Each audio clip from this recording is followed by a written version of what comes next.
Well, I just pressed record now. Yeah, so when it comes time, you just chop that off the front end of it. Mhm. So you do your introduction now, and then we'll proceed. Hey, I'm Mike Cotayo, and this is my sidekick, Frank King. Say hi, Frank. Hey, And we are the Funny Shrink Presents podcast. They say laughter is the best medicine, right? But how do we laugh when we've been through tragedy and trauma? This is what the Funny Shrink podcast is all about. We talk to real people who have survived real trauma, from sexual assault to substance use to HIV to racism and beyond. We will see how people use their humor as one of many coping mechanisms that help them survive. We've all been through tough times, and many of us have thought, how the hell am I going to survive this? This podcast will help listeners do just that while being entertained. Come have a listen to the people on the comedy couch and hear their stories of resilience. So, welcome to the comedy couch, everybody. I'm Mike Cotayo, and this is Frank Kane, and we're going to introduce ourselves to you during this first podcast. I'd like to introduce my MC, Frank King, who's going to tell us a little bit about himself and how he put the ha in horrible. Frank, take it away. yes, started comedy the day after Christmas, 1985. I had 10 weeks booked on the road, thought that was forever. Said to my girlfriend, now my wife of 33 years, I'm going on the road to be a stand-up comedian. Do you want to come along? And inexplicably, she said yes. So we put everything we couldn't fit into my tiny Dodge Colt into storage, quit our jobs, hit the road, and we were on the road for 2,629 nights in a row, nonstop, no home, just voicemail and post office box. And worked with Ellen and Rosie and Dennis Miller and Foxworthy and Ron White and Paula Poundstone. Anyway, it was an amazing time to be doing comedy. Came off the road, did a little radio, and then by then the comedy boom had busted. So I made the jump from the bar room to the boardroom, from club comedy to corporate comedy. Ran that for about 10 years. And then the recession hit.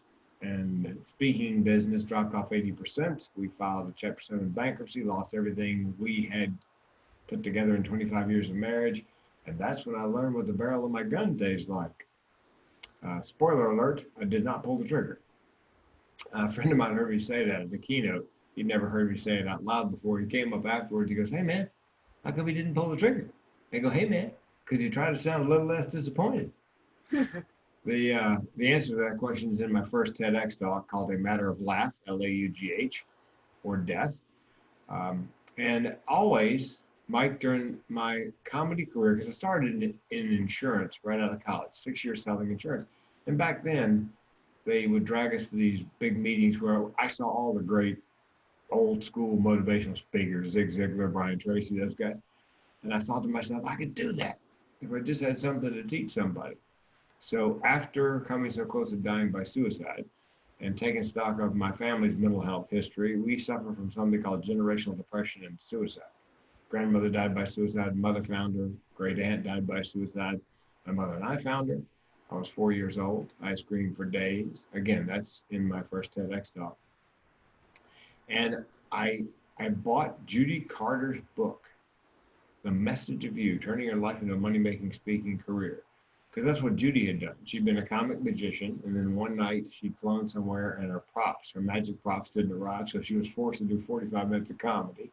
And after that, she didn't do magic anymore. And then she did her first corporate comedy gig and made as much in one night as she was making a week in comedy clubs, became a speaker. So she knows her stuff. I went into her book thinking I got nothing. About halfway through, I thought, I do have something to talk about. I decided to speak on suicide prevention pretty much as a workplace or college health and safety issue. So I went from, with Judy's help, I went from being a funny speaker to a speaker who's funny. And I was having my best year ever in 2020 until March 13th, my last gig probably for 2020. But, it's we're all in the same boat, as it were. So I've done several virtual keynotes. Got another one scheduled next month, rescheduled from a live to a virtual the middle of next month. So, and then there's unemployment. By the way, Mike, I filed 19 weekly claims. I filed my 19th weekly claim today. Have yet to see any money from the state of Oregon. So, Paid. big fat check when it finally arrives. That's my story. I have so many questions, Frank. I like it's amazing. Judy Carter is my hero. Like I love her. She is helping me with so much of this stuff just by reading her book. I got to meet her personally and talk to her. She's an awesome human being, as are you. And I'm really excited we get to do the podcast together. I got into comedy when I was 19 years old. It was, I always wanted to do it. I remember being in college and writing out a set, which I never did. And those jokes were corny. And they really were, looking back. Uh, and I did that set at the Boston Comedy Club in Greenwich Village, which shut down long time ago, and now it's the. I'm not sure if it's still around. I think it was the Greenwich Village Comedy Club, and then I think they moved venues. But it was a great place, and I got up on stage, and I loved it so much I blew the light. And for those of you who not in comedy who don't know what that means, was when they tell you you have a minute to get off and you ignore that minute, you blow the light. I was up there for I think at least 5 extra minutes. I'm like, why is that light flashing at me? Oh, good times, good times. And then after that, I graduated college and went on to grad school where I got my MSW. And when I was in my 20s, I fell in love with someone. It was more of an infatuation, but it was my first adult love. And I ended up getting my heart broken and then falling into drugs and alcohol. And you're like, oh, drugs and alcohol, that must be bad. Like, I went from never doing anything to smoking crack. Like, and I gotta tell you, crack is a great drug. Never do it, but if you're gonna do it, you should do it 3 times just to make sure you don't like it. No, I'm joking. All jokes aside, crack is terrible. And so I ended up getting clean and sober, and then while doing that, found out I was HIV positive. And then I decided, you know what? I'm going to quit my job and just pursue comedy. And I did that for a while. And I got a great career at comedy.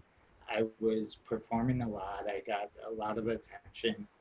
And then I started to freak out from all the attention. I, like, this is the crazy thing people don't understand. I went from like having fans, having a fan base to being like, oh my God, I'm gonna die. If I get up on that stage again, I'm gonna pass out and die. And yes, it was dramatic, but look at me. So I ended up quitting comedy, and I went back to it in about 2016. And I've been doing it ever since, and I love it. And I am pursuing my dream of giving talks to people, inspirational talks, motivational talks. And Frank is helping me out a lot with that. He's a mensch. Thank you. I love him. And let's see what else. You know a lot about me, Frank. What did I leave out? Well, let's find out if you does your any of your any of the boxes you check off, HIV positive, um, the all the partying that you did, all the things that were holding you back, does any of that inform your comedy? Did it have an impact on how you do and what you do in your stand-up?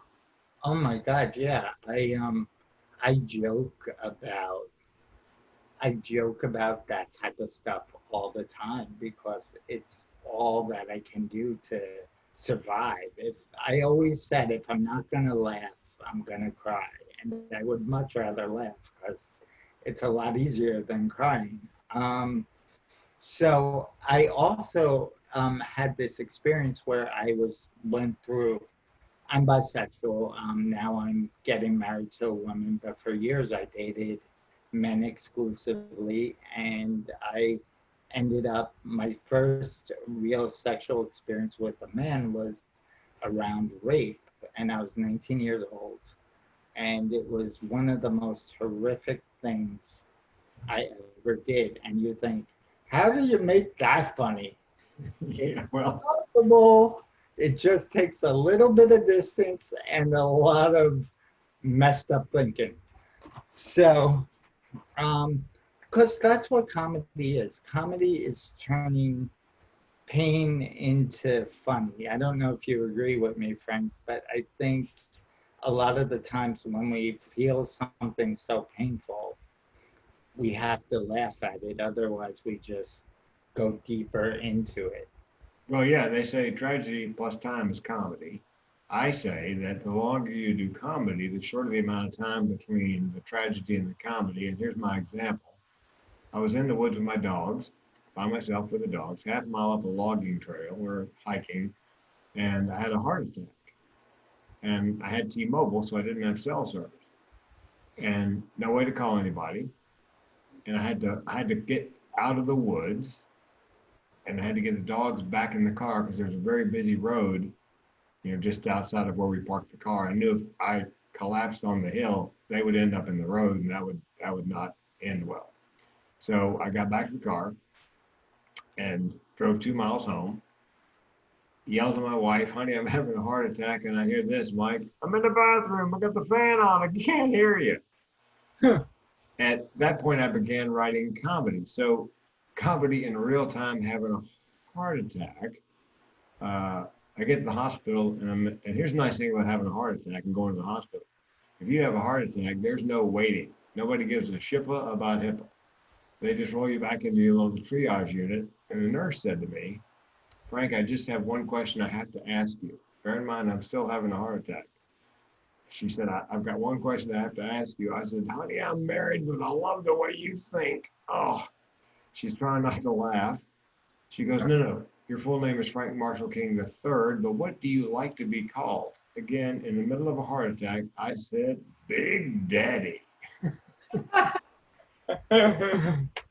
So yeah, the longer you do comedy, the shorter the time between the tragedy and the comedy. But yeah, I can see why, given your experience, being a male sexual assault survivor, why it took some time to process to get to the point where you could even speak about it, much less joke about it. It was about 15 years. Yeah.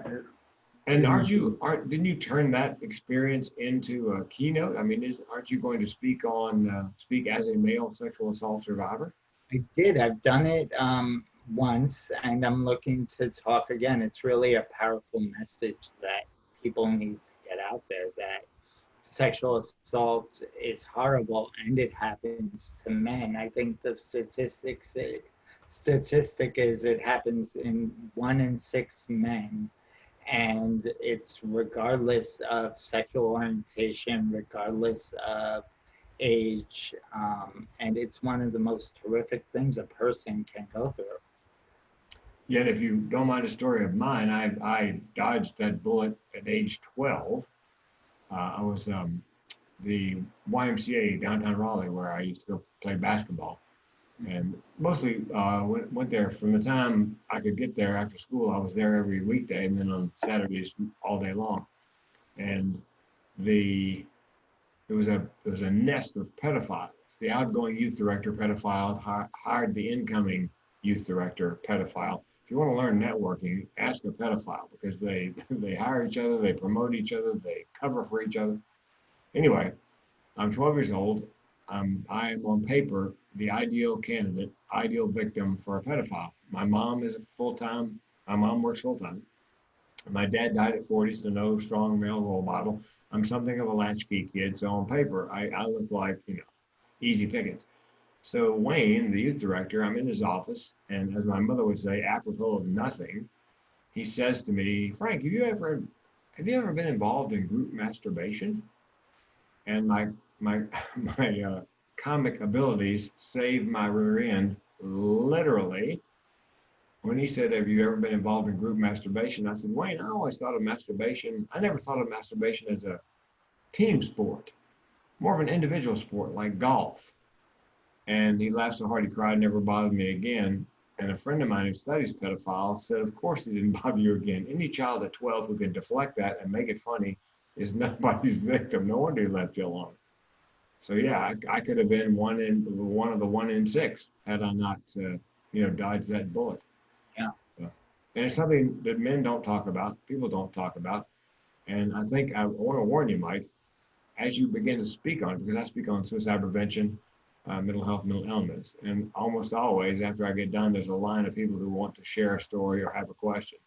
So I have a feeling when you begin to speak frequently on that topic, you might want to allow an extra 30 minutes after you're done to handle the people who come up and want to share for one The, reason or another. the one and only time I did this talk, I did it for a performance, a storytelling performance, and it was very powerful. And after the show, a friend of mine who I invited to the show, who's gonna come on our podcast, told me about his experience with being an incest survivor.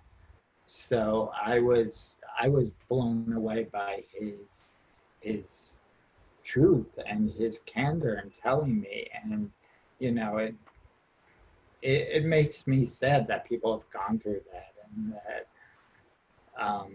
boundaries are not respected even in kids.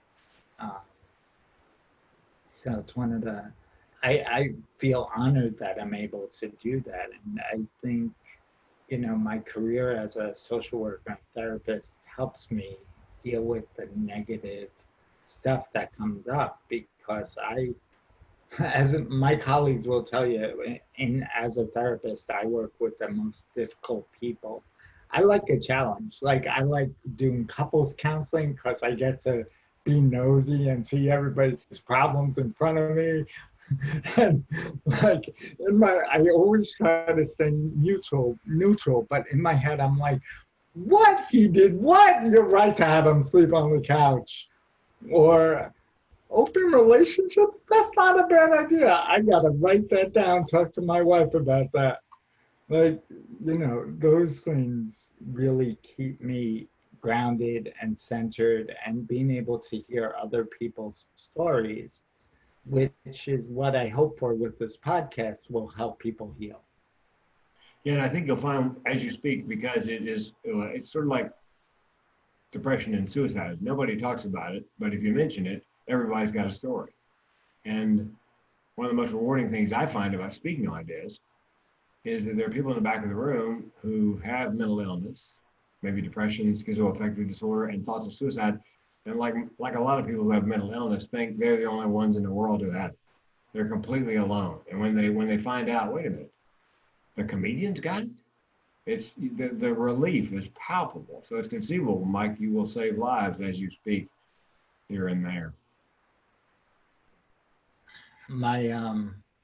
My friend Joe Rocha, who was a comic as well, he passed. He was funny story about him. Like, we were roommates for about 6 months, and he ate all my food on me. He had an eating addiction, and he ate all my food. And one day, I he I ended up locking the food I liked the most in a box and putting it on top of the refrigerator. And one day I came home I did the combination for the lock. I opened it up. He broke the box. He broke the back of the box and ate all my food. Oh, I'm still hungry. Um, so I think Joe said to me when I got back into comedy, he said, "What made you get back into it?" And I said, "Well, I I lost my job. I'm breaking up with my partner. I have nowhere. I'm in debt. I owe like 6 months of rent." He goes, "Yeah, your life's falling apart. Might as well go back to comedy." No truer words have ever been spoken.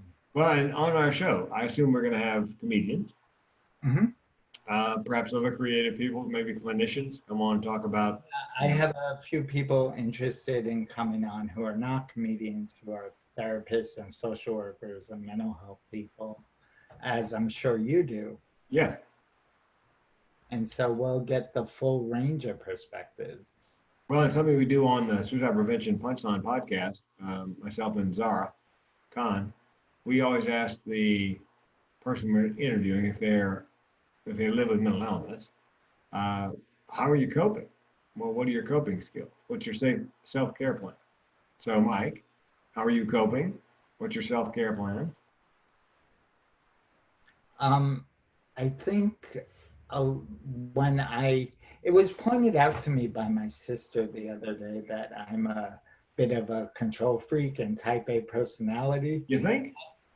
I never knew that. It's news to me because I feel like I'm such a ditz that I can't be type A.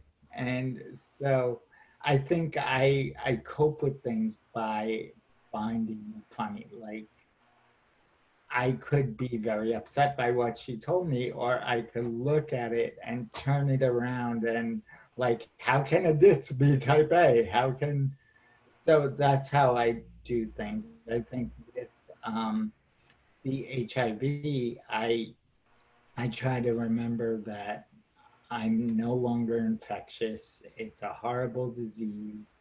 And you know, when I had to tell my future wife that I was HIV positive, it was like our first or second date, and we'd known each other for about 12 years before that, but it never came up. My HIV status never came up. And we were at dinner, and then we went back to her place, and we were talking, and I go, "I have to tell you something, and I'm really scared. You'll never want to see me again." And I was hemming and hawing. I go, "You know what would make me more comfortable? I mean, if I got naked." So I got naked, and then I got under the covers in her bed, and I was like, "I have HIV." And she's like, "Okay, why are you naked?" I'm like, "It helps me. It helps me." So I think like finding your own ways to cope with dealing with difficult topics helps. Like as a therapist, I tell people all the time, take deep breaths, find something you love, do that when you're feeling stressed or having problems coping. If you can go to the gym or go for a run or anything like that, that helps raises endorphins, which helps you feel good. Those would work. I think for me, I am not running anywhere because something I forgot to mention is I'm physically disabled. On top of all this crap, I'm physically disabled from a car accident in 1978. So for you millennials, I'm old, not quite a boomer, but I'm old. And so that is one of the things I've had to deal with all my life. How do you navigate a world that isn't set up for you, that isn't kind to people who move differently? So I do that by finding ways to move around things. I think if you ask my family how they would describe me, they would say I'm stubborn, and I think that has really helped to get through some of the difficulties. Like I always think, well, what would help this? Do I barrel through or do I dance my way through? I like dancing a lot better. Well, if you want my diagnosis, Mike, I Please. think type A, maybe. I think you're driven to succeed. I think you have a great work ethic, which is extremely unusual for a comedian. People don't go into comedy, to work 45 minutes a night because they've got a great work ethic. And you also have a touch of ADHD, I believe. And so Hold on, there's a squirrel right over here. I gotta go. yeah, you said that to me one day. We were talking about what to do to ramp up a speaking career, and there's a laundry list of things. So I think because there was a laundry list and you're driven, you have all these things that you should do, but how do you pick one? How do you get started? What about the rest of them? So you and I both know we've broken it down into, okay, let's get the podcast up and running. Let's do one thing at a time, get that done, and then move on to the next thing. So yeah, I think it's another way of coping. It's another self-care, I think, in terms of career, to take one thing at a time, get it up and running, and then move on to the next one rather than try to do a lot of things all at once. What I'm gonna ask you this because what do like I tell people a lot when they're depressed, the number one self-care you could do is get out of bed and take a shower. Like Hmm. taking a shower just changes the day. It starts the day. And you may still be depressed after the shower, but you're out of bed and you're wet. So you got to dry yourself off, you got to get dressed. And then, do you want to get back into bed after you get dressed? Maybe. And if you do, it's a reward for doing something. Yeah, So I you call it can, gamification. I do something similar, and I tell people I make a list of half dozen things on a to-do list, and the game is once I've scratched off the sixth item, I can go back to bed no matter what time of day it is, no matter whether it's broad daylight. I win the game, I go back to bed. And again, that, like you said, it gets you out of bed and moving forward. And usually I end up doing a lot more than the six items. And I don't go to bed, 3 in the afternoon, but I can if I win. So yeah, it gets me going. there's 6 items like pee, brush your teeth. Yeah, small victories fine. Brush your teeth, put on your clothes. Yeah, because Mike, action is not the antidote to depression, but it is palliative. It does ease the pain a bit. You can continue putting one foot in front of the other. I've been going to bed like so early the last week, and Jeanette, my fiance, said to me, "Are you depressed?" I'm like, "I don't think so. I think I'm happy. I'm just tired." Like, how much can you do in a quarantine? If you're watching this video, you see I'm in space. That took a lot of effort. Yeah, that's Um, social distancing. yeah, I had to do it. I'm tired of the mask. Uh, we had a 6-year-old who I took to the store. She goes, "I want to go to the store with you." So we put on the mask. I said, "You got to leave the mask on while we're in the store." And it was an adult size mask. So it kept on falling off her. And she takes the mask off and puts it down and goes, "This is why I didn't want to come to this dumb store anyway." I'm like, "No, you jumped at the chance to get out of the house and come with me. It's annoying, yes, but you still need to wear it." So I think that's my public service announcement for the day. Wear your mask. Yes, wear your mask for goodness sakes. If I go out once a week, shop, get a tank full of gasoline, at the Walgreens, pick up medications, come home. So I guess I am socially isolated. But comics, speakers, it's not really any different than what I would do on an average day, except I'm not flying anywhere. So, Yeah, and this time is really, it can be a really productive time if you put your mind to it. Like, oh yeah, I don't know. As comics, we could write jokes. As like artists, you could create things. As parents, you could come up with fun games. I don't know. What do you think? I'm working on projects like this, like the podcast, and on the suicide prevention podcast. Zara and I are trying to record two every weekend, so we stack them up in case we can't record one weekend. We'll have, we won't miss a week. Mm-hmm. Awesome. I'm adding to my LinkedIn. I'm now at 15,000, almost 500 LinkedIn connections. I started at 13,000 when the pandemic began. So I'm adding to my list of connections, beefing up my social media, trying to post frequently, uh, Mm-hmm. trying to work on my SEO and move up on the first page of Google and my target markets. So I'm trying to use the time, you know, wisely. And my lovely wife broke her hip.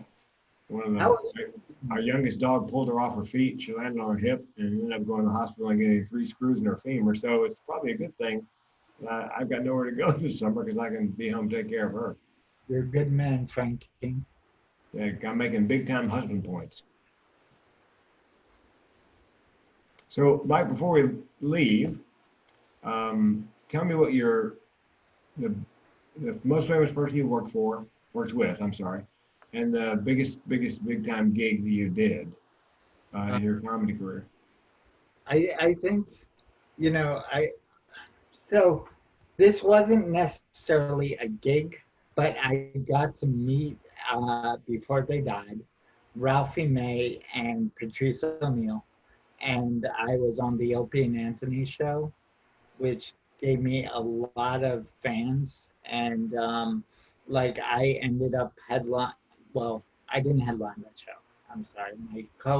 My co tour buddy headlined that show.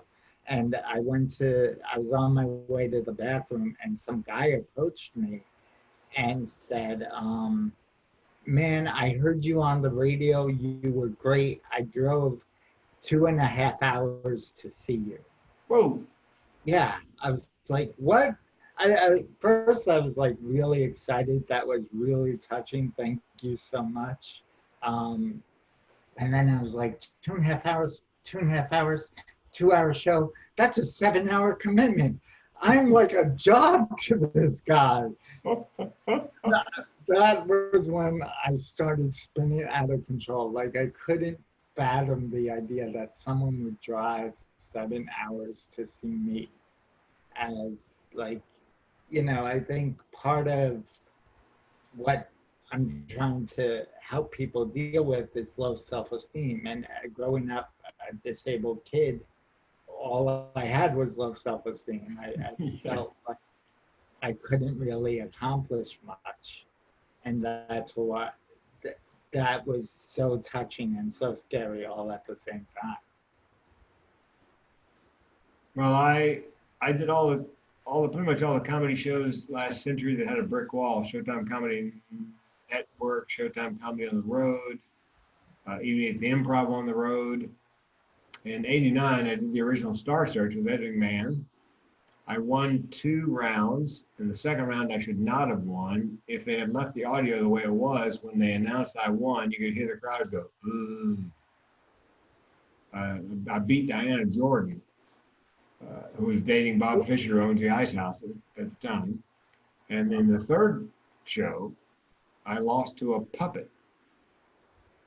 And so when people ask me about the pandemic, here's what I say. Look, I've had 2 aortic valve replacements, a double bypass, a heart attack, 3 stents, and I lost to a puppet on Star Search. This is not the worst thing that's ever happened. And I opened up for Randy Travis 2 nights in Michigan at an amphitheater one summer, 5,000 people per show. That, that was exciting. That was fun. You step out on stage, 10,000 eyeballs. They're waiting for you, whatever it is you're going to say first. And when that first joke hits and 5,000 people laugh, that's quite I, the rush. oh my God. Like the biggest venue I performed was like a 500 seater. And it was amazing, but it's nothing like you did, Matt. That's Yeah, I opened up for Foxworthy in Raleigh, North Carolina, my old hometown, when I was working radio back then. I think it was 2,500 seated Civic Center. And I'd worked with Foxworthy on the road when he was just a comic. So it was fun to get back together. That's cool. I'm looking forward to doing this venture with you, man. It's going to be great. Yeah, and with comics, I mean, good stories, horrible stories, funny stories. It should be a hoot. Uh, you know, tragedy over time equals comedy, right? Yeah, and the longer you do comedy, the shorter the time, I'm telling you. Mm-hmm. Mm-hmm. So, as the MC, I should say, if you're watching this podcast, do us a favor, rate, review, subscribe. It really makes a difference. If you enjoyed the podcast, tell your friends. As we used to say when I was doing comedy, Mike, if you did not enjoy the podcast, we hope you have no friends. All right, guys. Thank you so much. Enjoy your day. See you next week.